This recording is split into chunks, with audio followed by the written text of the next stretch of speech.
The Owen James Report is brought to you by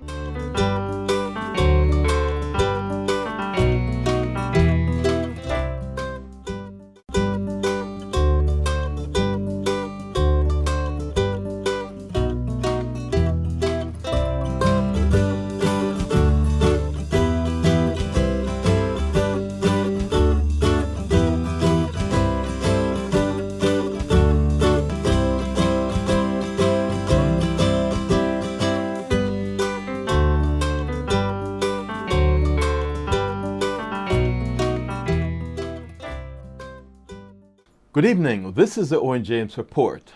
The powerful private sector organization of Jamaica, the PSOJ, is tonight commending the government for the tabling of the tax incentive bills in the House of Representatives yesterday.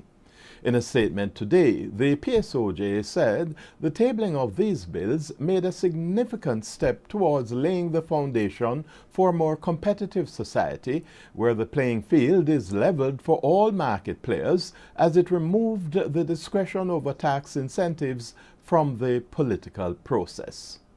The junior market, which has helped 19 small businesses raise billions of dollars in capital to expand, didn't escape unscathed, as critical benefits will come to an end in 8 years. According to the finance minister, the country could not sustain the services it needed and secure the revenues needed on the basis that anyone who is going to produce can only do so if no taxes is paid. It was a reference to the tax incentive component of the junior market. Now, we sought comments from two leading brokers who played a major role in getting companies to the junior market, but they steered clear of the issue today. Junior market company KLE Group, while acknowledging that it's a challenging time for businesses in Jamaica at this time, what with the slump in discretionary spending and high unemployment, isn't plain dead. The company is currently laying the legislative framework to sell its franchise to overseas interests, and this could come within a year, according to KLE Group's managing director Gary Matalon, with whom I spoke today.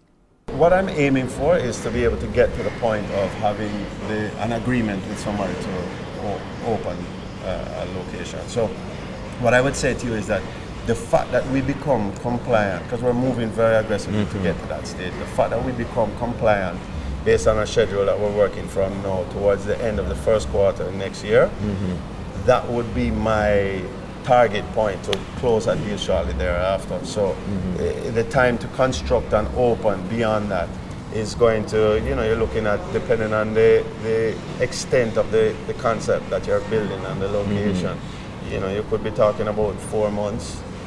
Now, if that occurs, it would be good news for the ailing entertainment-oriented brand with which global superstar Usain Bolt has an interest.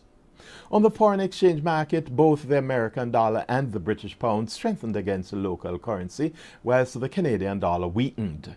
The greenback gained 3 Jamaican cents, closing at an average selling rate of $105.07, whilst the sterling jumped by 76 cents to close at $170.59.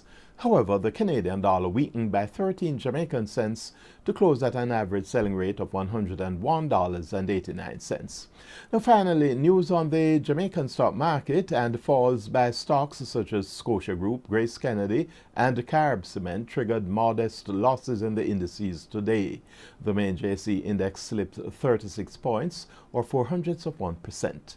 21 stocks traded, with 7 advancing, 6 declining, and 8 holding firm.